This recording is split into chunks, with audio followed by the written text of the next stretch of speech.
자, 여러분 이제 사회복지법제론 이제 한국의 사회복지법의 역사에 대해서 지금부터 이제 시작을 한번 하도록 하겠습니다. 여러분들 좀 편히 쉬셨나요? 자, 이제 새롭게 이제 충전이 됐으니까 지금부터 앞전 시간에는 이제 영국, 독일, 미국을 중심으로 해서 서구의 사회복지법의 역사를 살펴보았는데, 자, 이번 시간에는 한번 이제 실질적으로 우리나라의 사회복지법의 역사에 대해서 한번 살펴보는 그런 시간을 갖도록 하겠습니다. 역시 파워포인트로 제가 띄워놓고 강의를 하고요. 또 구글 클래스룸에다가 파워포인트 자료를 올려드릴 테니까 이걸 보시면서 좀 참고를 하시면 되겠습니다. 자, 한국의 사회복지법의 역사입니다. 우리 한국이라는 나라가 만들어진 게 여러분 언제일까요? 우리 대한민국이라는 국호가 생기게 된 것은 우리가 1945년도에 해방이 되고 1948년 8월 15일 날 정부가 수립이 되면서 공식적으로 우리가 대한민국이라는 국호를 갖게 되었죠. 그래서 우리 한국의 사회복지법의 역사 그러면은 정식으로 말하면 1948년 8월 15일 이후에 우리가 한국의 사회복지법의 역사다라고 할 수가 있겠어요. 그런데 여기에 보면은 제1번 그 일제강점기와 미국의 미군정기 이렇게 되어 있는데요. 여기서부터 한번 우리가 좀 시작을 좀 해봐야 될 것 같아요. 자, 일제강점기 1910년부터 1945년까지를 일제강점기라고 하죠. 우리가 1910년 대한제국이 그 일본의 침략에 의해서 한일 합방이 됐죠. 그래서 일본이 우리 한국을 식민지화해서 우리가 식민지 지배 국가가 되었죠. 그래서 1910년부터 45년 해방되기까지는 우리가 일제강점기다 이렇게 얘기를 합니다. 그래서 이 일제강점기에 때 우리 사회복지와 관련된 법은 무엇이 있는지 한번 살펴보겠는데요.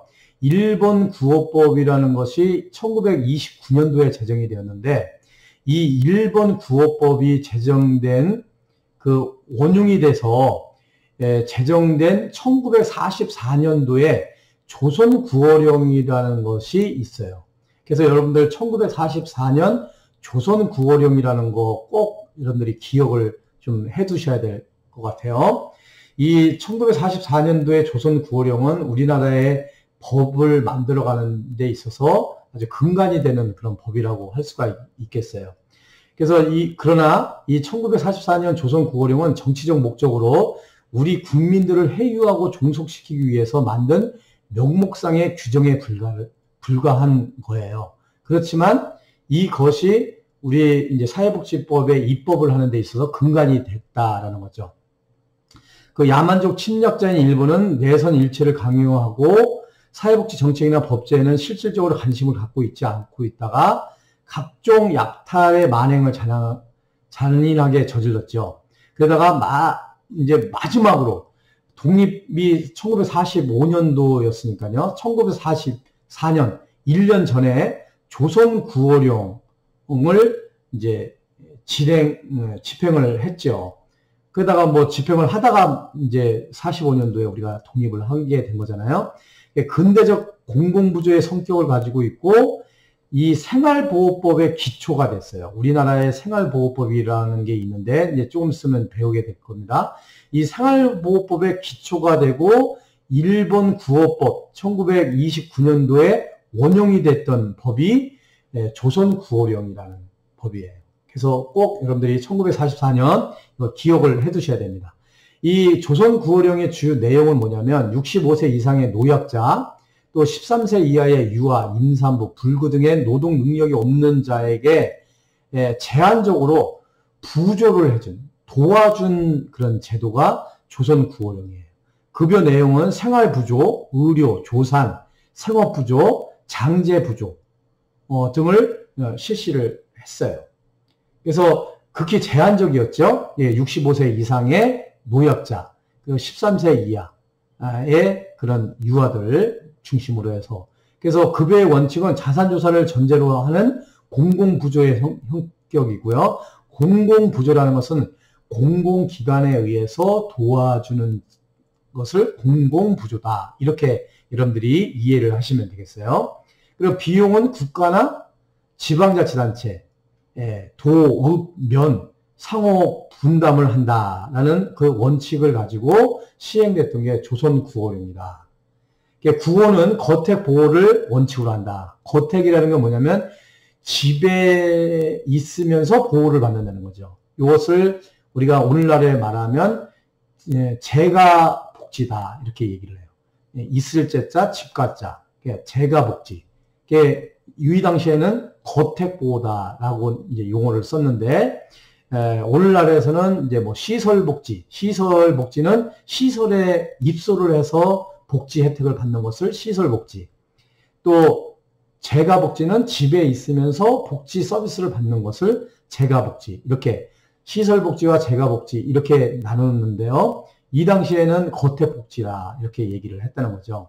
거택 보호를 원칙으로 해서 했는데 예외적으로 구호시설 수용을 하거나 위탁 수용을 하는 경우도 있었어요. 그리고 자산조사를 실시를 했고, 그 강복 후에는 미 군정기를 거쳐서 1961년도에 제정된 생활보호법의 형식적인 기초가 되었던 것이 조선구호령입니다. 그래서 이제 여기서 나왔죠. 1961년도에 우리나라의 공공구조의 효시가 된 생활보호법이라는 법이 만들어졌어요. 그래서 이 부분에서 여러분들이 꼭 기억을 해 두셔야 될 게 1944년도에 조선구호령, 그리고 1961년도에 생활보호법. 이 1961년도의 생활보호법은 1944년도에 조선구호령을 도입해서 만든 우리나라의 공공부조법이다라는 거 여러분들이 이해를 하시면 되겠어요. 이게 이제 생활보호법이 나중에 우리나라에 쭉 가다가요, 1997년도에 우리 IMF 외환위기가 일어났죠. 우리 국가적으로 굉장히 어려운 시기였죠. 그때까지 이 생활보호법이 1961년도에 만들어진 생활보호법이 그때까지 가다가 2000년 9월 7일 날 우리나라에 국민기초생활보장법이라는 법을 만들면서 이 생활보호법은 폐지가 돼버리고, 이제 국민기초생활보장법에 의해서 공공부조 제도로서 빈민구제를 하는 그런 법이 만들어지게 된 것이죠. 그래서 이 역사를 잘 이해를 해야 돼요. 1944년도에 조선구호령이 1961년도에 생활보호법으로 전환이 됐고, 1961년도 생활보호법이 1997년도 외환위기를 맞이하면서 결국은 2000년도에 9월 7일 날 국민기초생활보장법이 만들어졌다. 뭐 이렇게 이해를 하시고요. 1999년 9월 7일 날 국민기초생활보장법이 제정이 됐어요. 그래서 9월 7일 날을 우리가 기념을 해서 사회복지의 날로 지정을 해서 우리가 그날을 사회복지의 날로 기념을 하고 있죠. 그래서 여러분들 매년 9월 7일은 사회복지의 날이다. 이거 꼭 잊지 마시고 참고를 하시면 좋겠어요. 1945년도에 우리가 독립을 하고 1948년 8월 15일 날 정부 수립하기까지 약 3년간을 우리가 미군정기라고 하는데요. 1945년서부터 48년도를 미군정기라고 얘기를 해요. 근데 이때는 특별하게 우리 사회복지법과 관련된 법이 제정된 것은 없고요. 미군정, 미군 군정이 와서 우리나라를 신탁통치를 하게 된 거죠. 북한은 소련이 내려왔고요. 우리 남한은 미군정 군인들이 와서 신탁통치를 한 거죠. 그래서 이 당시에 특별한 법은 없지만 1946년도에 후생국법 3호 C항을 제정을 해서 시행을 했는데요. 이것은 조선국어령과 유사한 내용이라고 할 수가 있겠어요. 그래서 이 미군정기 사회복지법제의 특징은 빈곤과 사회적 혼란을 극복하는 것이 주 목적이었고, 빈곤정책은 임시적인 구호사업 중심으로 전개가 됐어요. 그러니까 구호적이고 응급적인 대책의 성격을 취했고요. 구호사업은 주로 식량, 의료, 주택 공급이 주된 내용이었고요. 구호준칙 후생국보 3호 시향에는 노동할 수 없는 빈민, 이재민, 피난민, 빈곤자, 고아 등에 관한 응급처치와 임시구호를 규정을 하는 그런 규정법이었고요. 구호 내용은 식량, 주택, 연료, 의료, 매장, 차표 등의 편의를 제공하는 부류 등의 이런 사업들을 할 정도의 극히 미흡한 그런 수준이었다라고 할 수가 있겠고요. 그 다음에 이제 제1공화국, 이제 우리가 1948년 8월 15일 날 이제 정부가 수립이 돼서 이승만 대통령이 출범을 했죠. 그래서 이승만 대통령이 출범한 것을 제1공화국이라고 얘기를 하죠. 그래서 1948년 8월 15일서부터 이승만 대통령이 하야할 때까지를 1공화국이라고 얘기를 해요. 그래서 이 시기에 1공화국과 한국 전쟁이 1950년도에 일어났죠. 그래서 이런 역사를 가지고 있어요. 근데 이 시대적 배경이, 자, 우리 48년도에 건국이 됐죠. 48년도 8월 15일 날 건국된 국가는 재헌헌법을 1948년 7월 15일에 생존권에 관한 규정을 놓고 헌법이 만들어졌어요. 우리가 지난 시간에 배웠죠? 우리 사회복지 법원에 대해서 배웠잖아요. 성문법. 그 성문법의 최고의 법은 헌법이라고 얘기를 했고, 헌법이 처음 만들어진 날이 재헌절이라고 얘기를 하죠. 그래서 48년 7월 17일 날 재헌헌법이 만들어지면서 생존권에 관한 규정이 만들어졌죠. 그리고 한국전쟁으로 인해서 사회 욕구들을 해결하기 위해서 많은 원조기관들이, 외국의 원조기관들이 제공하는 자원들을 효과적으로 배분하고 민생 문제를 해결하는 것이 중요한 과제였어요. 그래서 이때 뭐 특별한 법은 없었고요. 1953년도 5월 1일 날 제정된 근로기준법이 근로자 보호제도의 기초가 되었고, 매년 5월 1일 날을 근로자의 날로 지키게 됐죠. 그래서 요거는 뭐 우리 사회복지법과 직접적인 관련이 있는 것은 아니지만, 적어도 여러분들이 53년 5월 1일 날 근로기준법이 만들어졌다는 거 정도는 알아두셨으면 좋겠습니다. 자, 그래서 이제 이 1공화국과 한국전쟁기에 만들어진 법을 보면, 사회복지법의 입법을 보면 재헌헌법의 생존권 규정을 했다라는 거, 군사원어법이 1950년도에 제정이 됐다는 거, 후생시설 운영요령 1952년도에 제정이 됐고, 근로기준법 1953년도에 제정이 돼서 매년 5월 1일 날을 근로자의 날로 지정해서 기념을 하고 있다 정도를 여러분들이 아시면 되겠습니다. 자, 제1공화국에서 이제 제4공화국 이렇게 해서 1960년대부터 1970년대를 우리가 한번 살펴보겠는데요. 1960년대의 시대적 배경은 제3공화국, 그러니까 제1공화국은 이승만 대통령, 제2공화국은 윤보선 대통령으로 중심으로 하는 장면 내각, 2공화국은 내각 책임제 국가였어요. 그리고 3공화국이 박정희 대통령이 이제 들어서면서 수립된 공화국. 그래서 3공화국, 4공화국까지를 박정희 대통령 시대였다고 보고요. 자, 5공화국은 그 이후에 이제 전두환 대통령이 만든 공화국이 제5공화국이라고 이렇게 이해를 하시면 되겠습니다. 그래서 1960년대 시대적 배경은 제3공화국은 사회복지 발전을 기대할 수 없었던 시기고 경제성장 위주의 정책을 실시할 그런 시기였어요. 그래서 제3공화국 헌법에 사회복지의 의미는 인간다운 생활을 할 권리를 가졌다. 생존권적 기본권을 갖는다라는 그 헌법 조항을 신설한 것 외에는 특별한 그 사회복지 입법에 크게 뭐 기여하지는 않았다라고 볼 수가 있고요.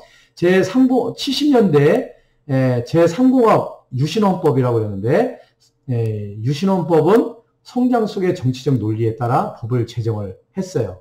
그래서 주로 3공화국, 4공화국에서는 사회복지의 어떤 혜택을 주기보다는 너무나 뭐 전체적으로 국가가 이제 어려운 시기다 보니까 이 3공화국, 4공화국의 주 메인은 경제개발 5개년 계획을 수립을 해서 성장 주도적으로 경제 발전을 해야 되니까요.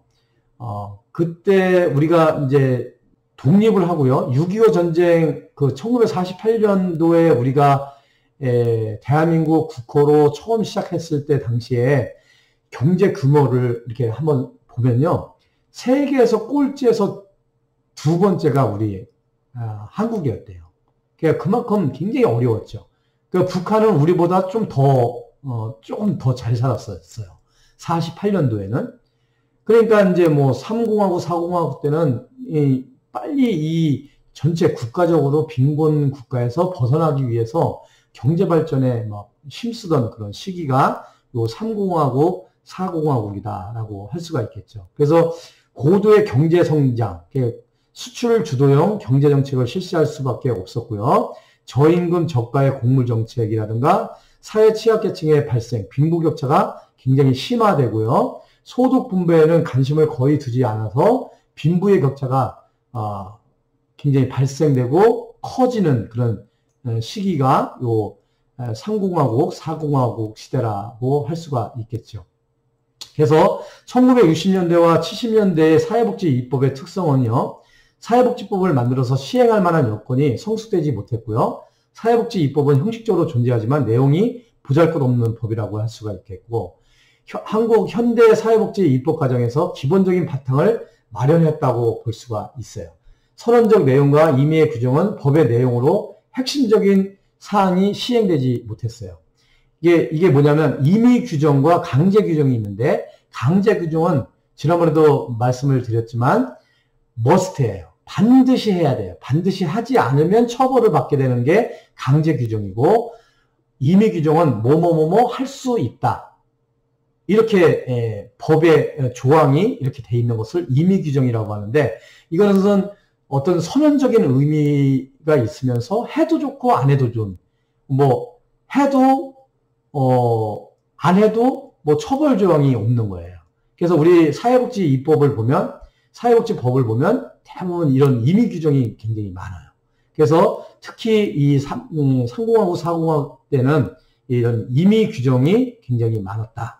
그리고 사회복지법의 입법 과정은 점진적 변화이기는 하지만 사회보험 중심에서 공공부조와 사회복지 서비스로 발전되고 있는 경향을 알 수가 있다. 뭐 이런 특성을 가지고 있어요. 그래서 1961년도에 법 제정을 한번 살펴보면요. 제가 부분 좀 중요한 부분을 말씀을 드릴 테니까 여러분들이 그 연도 정도는 외워둘 필요가 있을 것 같아요. 자, 3공화국 헌법에 1962년 12월 26일 날 5차 개정을 할 때 인간다운 생활을 할 권리가 있다라는 조항을 추가를 했고요. 공무원연금법을 1959년에 제정을 했어요. 그래서 시행은 1960년도부터 시행을 했는데 우리나라 사회보험법의 효시가 된 것이 공무원연금법이다. 요거 특히 중요하니까요. 공무원연금법 요거 2번 정도는 연도를 잘 외워두셔야 될 것 같습니다. 그 다음에 7번 생활보호법이에요. 1961년도에 제정이 됐는데 오늘날의 국민기초생활보장법의 전신이 된 것이 생활보호법이고요. 이 생활보호법은 아까 말씀드린 것처럼 1944년도에 조선구호령을 기반으로 해서 만든 것이 생활보호법이다. 제정 연도는 1961년도다. 이거 꼭 기억을 하시고요. 8번 아동복리법이에요. 아동복리법 1961년도에 아동복리법을 제정을 했는데요. 이 아동복리법은 1981년도에 아동복지법의 전신이 돼요. 그래서 아동복리법과 아동복지법은 뭐가 다르냐? 아동복리법은 요보호 대상 아동에 국한되는 거예요. 아동복지법은 전체 보편적인 모든 아동을 보호한다는 목적으로 만든 법이 아동복지법이다. 그러니까 범위 면에서 아동복리법은 요보호 아동, 복지법은 전체 아동을 대상으로 한다라는 측면에서 다르다. 그래서 여러분들 생활보호법 1961년도죠. 아동복리법 1961년도예요. 예, 꼭 요거 생활보호법, 아동복리법 연도하고 요 법 명칭을 꼭 외워두시고요. 자, 군인연금법이 1963년도에 제정이 됐고요. 12번 같은 거 이거 꼭 중요해요. 산업재해보상보험법. 예, 우리가 일반적으로 삼재보험이라고 얘기를 하는데 1963년도에 제정이 됐어요. 그래서 5대 사회보험 중에서 가장 먼저 제정된 법이다. 예, 그래서 이제 1급 사회복지사 시험에 보면요. 사회보험 있잖아요. 우리가 5대 사회보험 보면 국민연금법, 국민건강보험법, 산재보험법, 고용보험법, 노인장기요양보험법 이렇게 5가지가 있는데 이 5가지 법률을 제정 순서대로 올바르게 나열된 것은 이렇게 문제가 종종 나와요. 그래서 여러분들이 이 5대 사회보험 중에서 제일 먼저 만들어진 법이 산업재해보상보험법 1963년도에 제정된 거 이거 12번 항목을 꼭 체크해 두시고요. 꼭 외워 두시기를 바라겠습니다. 5대 사회보험 중에서 가장 먼저 제정된 법이다. 그리고 사회보장에 관한 법률이 1963년도에 제정이 됐고요. 의료보험이 1963년도에 제정이 됐다. 이것들은 임의가입이에요. 가입해도 되고 안 해도 되는 게 임의가입이죠. 강제성이 없었던 법이죠. 자, 1970년도에 여러분들 제정된 법 중에서 꼭 여러분들이 기억해야 될 게 요 1번이에요. 사회복지사업법. 1970년도에 제정이 됐습니다. 요 1977년 70년 1월 1일 날 제정이 됐어요. 그래서 나중에 이제 여러분들 개별법을 공부를 할 때 제가 사회복지사업법에 대해서 한번 강의를 할 건데요. 이거 사회복지사업법은 우리 사회복지사라면 반드시 알아야 될 법이에요. 그리고 이 사회복지사업법, 사회복지시설을 운영하거나 사회복지법인을 운영하거나 또 사회복지를 실천하는 사람이라고 한다면 반드시 사회복지사업법이라는 것은 분명히 알아야 돼요. 그래서 이 사회복지사업법은 언제 제정이 됐냐? 1970년 1월 1일 날 제정이 됐다. 이거 꼭 여러분들이 기억을 해 두셔야 돼요.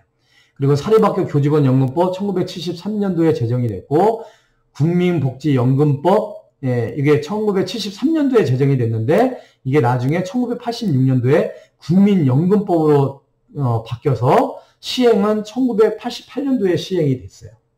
그래서 이게 국민복지연금법은 73년도에 제정이 됐지만 경제적인 여건이 안 돼서 시행을 못하다가 1986년도에 다시 연금법으로 바뀐 거죠. 그래서 지금 5대 사회보험 처음에 국민연금법이잖아요. 이거 꼭 기억을 해두시면 좋겠어요.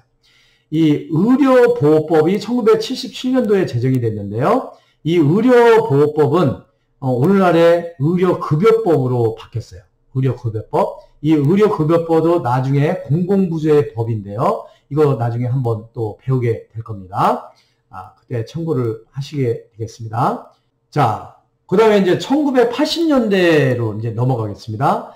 자, 1980년대에 이제 제5공화국, 제6공화국, 이제 현재를 이루는데요. 1980년대는 전두환 대통령이 이제 취임을 해서 제5공화국이 시작이 된 거예요. 그래서 이 5공화국 때는 사회복지법이 굉장히 활성화되는 법을 제정을 하게 됩니다.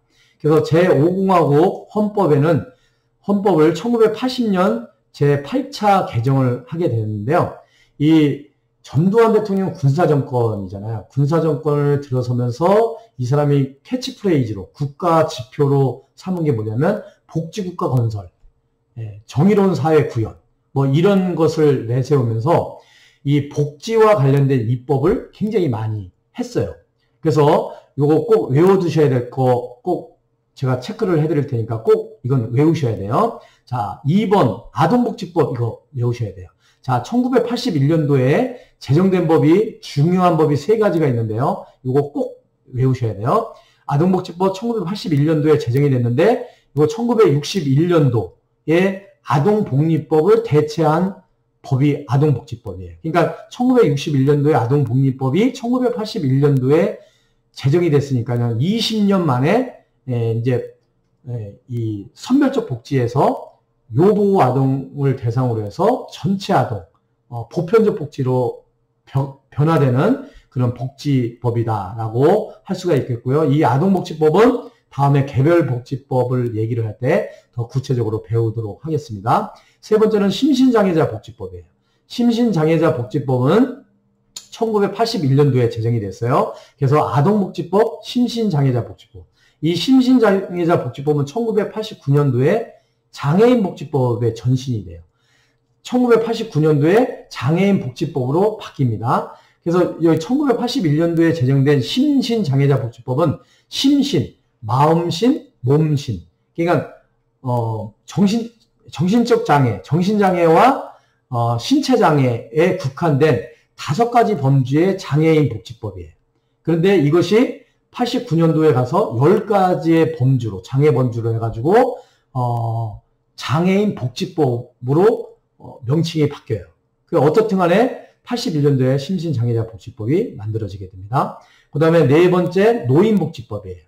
이것도 1981년도에 제정이 됐어요. 그래서 노인의 심신건강 유지 및 생활 안정에 대한 조치 규정을 만들었다. 이렇게 얘기를 해요.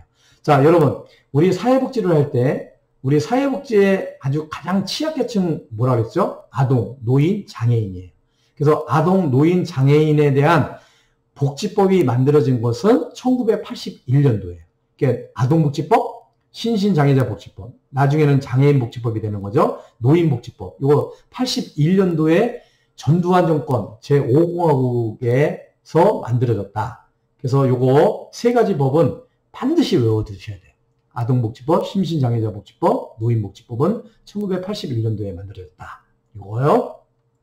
그리고 사회복지사업법이 일부 개정이 됐죠. 이 아까 사회복지사업법은 1970년 1월 1일 날 제정이 됐다고 꼭 외우시라고 말씀을 드렸어요. 국민연금법 아까 말씀을 드렸죠. 1986년도에 제정이 돼서 이게 국민복지연금법을 폐지하고 대체 입법으로 국민연금법이 86년도에 제정이 됐고요. 2년간 준비를 해가지고 1988년도부터 국민연금법이 시행이 됐다. 그리고 최저임금법 1986년도에 제정이 됐고요. 모자복지법이 1989년도에 제정이 됐어요. 이 모자복지법은 뭐냐면요. 우리가 이혼, 사별, 경제적인 위기를 닥친 이혼 가족 중에서 모자, 그러니까 어미 모자, 아들 자자. 이게 엄마와 여성과 자녀가 함께 살아가는 한부모 가족들. 이걸 이제 나중에는 한부모 가족 지원법으로 바뀌지만 이 엄마와 자녀가 생활고를 느끼고 어려움을 겪는 그 노인 모자 가정을 돕기 위한 복지법이다. 이렇게 얘기를 할 수가 있겠죠. 그래서 이 모자복지법이 1989년도에 만들어졌어요. 요거 여러분들이 좀 잘 기억을 해 두시고요. 장애인복지법 12번 1989년도에 제정이 돼서 심신장애자 복지법 전면 개정을 해서 법명이 변경이 되었죠. 자, 제5공화국에서 제6공화국 현재 1990년대에는 사회복지의 침체기라고 할 수가 있어요. 이때는 법이 그렇게 많이 만들어지지 않았어요. 그래서 그래도 요때 이제 만들어진 법 중에서 뭐가 있냐면 영유아 보육법이라는 게 있어요. 이 영유아 보육법 꼭 기억을 해두세요. 1991년도에 제정이 돼서 영유아의 심신보호 및 건전교육을 제공을 했다. 청소년 기본법 1991년도에 제정이 됐고요. 그리고 고용보험법이 1993년도에 제정이 돼서 1995년도에 시행이 됐다. 요거 6번 꼭 기억해 두셔야 되겠죠? 5대 사회보험의 제정 연도 순으로 한다 그러면 요게 95년도에 시행이 됐고 93년도에 제정이 됐으니까요. 그 다음에 나머지는 참고를 좀 하시고요. 그 다음에 9번이 중요해요. 사회보장기본법 1995년도에 제정이 돼서 개별 사회복지 법률의 일반법인 역할을 해요. 그래서 요거 9번, 요거 사회보장기본법은 매우 중요해요. 1995년도에 제정이 됐고요. 나중에 요거 사회보장 기본법만 가지고 한번 1시간 강의를 하게 될 거예요. 요거 중요한 법이니까 9번 꼭 기억을 해주시고요. 정신보건법, 뭐 사회복지 공동모금회법 요거 아실 필요가 있겠고요. 요 16번도 중요하죠. 개정 국민연금법 98년도에 개정이 돼서 모든 국민의 연금을 실시를 했고요. 17번, 18번이 굉장히 중요해요. 국민건강보험법. 이게 5대 사회보험이죠. 99년도에 제정이 됐다. 이거 굉장히 중요해요. 그래서 99년도에 제정된 아주 중요한 법 두 가지인데 17번하고 18번이에요. 국민건강보험법 99년도, 기초생활보장법 99년도 9월 7일 날 제정이 됐어요. 이 국민기초생활보장법의 전신은 생활보호법이라고 얘기를 했죠. 그리고 그 이후에 국민기초생활보장법이 만들어져서 매년 9월 7일 날은 사회복지날로 제정을 해서 기념을 한다 이렇게 얘기를 했죠. 이 국민기초생활보장법도 나중에 1시간 분량으로 여러분들하고 수업을 진행을 할 예정입니다. 자, 그 다음에 2000년도에 들어서서 이제 우리가 이제 1997년도 외환 위기를 맞이하면서 우리 사회 전반적으로 많이 바뀌었죠. 그러면서 이제 2000년도에 이제 입법이 된 몇 가지 법이 있는데 3번 같은 경우 의료급여법 2001년도에 제정이 돼서 의료보호법의 법명이 변경된 것이 의료급여법이에요. 요거는 나중에 한번 공공부조법을 할 때 다시 한번 또 거론을 할 텐데요. 의료급여법이 2001년도에 제정이 됐다라는 거 여러분들이 기억을 해두시고요. 5번 모부자복지법이 2002년도에 제정이 됐다. 그래서 아까 모자복지법 얘기를 했죠. 모자복지법에다가 부자복지법이 합성된 거예요. 그래서 모자가정과 부자가정을 도와준 법, 그 모부자복지법이다. 나중에 이게 한부모가족 지원법으로 변경이 되겠습니다. 그래서 나머지는 좀 쭉 읽어보시고요. 그 다음에 2000년도에 뭐 저출산 고령사회 기본법, 그 긴급복지지원법, 이거 13번도 잘 알아두실 필요가 있어요. 그리고 요 17번 한부모가족지원법, 이거 2007년도에 제정이 됐는데요. 요게 아까 모부자복지법을 더 확대해서 한부모가족지원법으로 만들어진 거고요. 18번 같은 경우 기초노령연금법, 요즘은 이제 기초연금법으로 법명이 바뀌어졌죠. 근데 이게 2008년 1월 1일 날 이제 2007년도에 제정이 돼서 2008년 1월 1일서부터 진행이 된 법이고요. 공공부조법에 해당이 되겠습니다. 이것도 나중에 한번 살펴볼 거고요. 19번 이거 매우 중요합니다. 2008년 7월 1일 날 시행이 됐는데요. 제정은 2007년도에 제정이 됐어요. 노인장기요양보험법. 그래서 5대 사회보험 중에 국민연금, 국민건강보험, 산재보험, 고용보험, 노인장기요양보험 중에서 가장 늦게 만들어진 법이 노인장기요양보험법이다라고 여러분들이 기억을 하시면 되겠고요. 또 20번 다문화가족지원법 2008년도에 제정이 됐어요. 이거 매우 중요한 또 법이기도 하죠. 그리고 21번 건강검진 기본법, 이게 제정이 되었습니다. 자, 그리고 이제 2010년대 중상층 붕괴에 따른 양극화가, 그러니까 빈익빈 부익부가 아주 심각하게 벌어진 때에 그런 입법이다라고 할 수가 있어요. 그래서 2번 같은 경우 우리 사회복지법에서 여러분들이 좀 알아두셔야 되는 게 장애인연금법이 있어요. 2010년도에 제정이 돼서 18세 이상의 중증 장애인을 대상으로 해서 연금이 지급되는 거예요.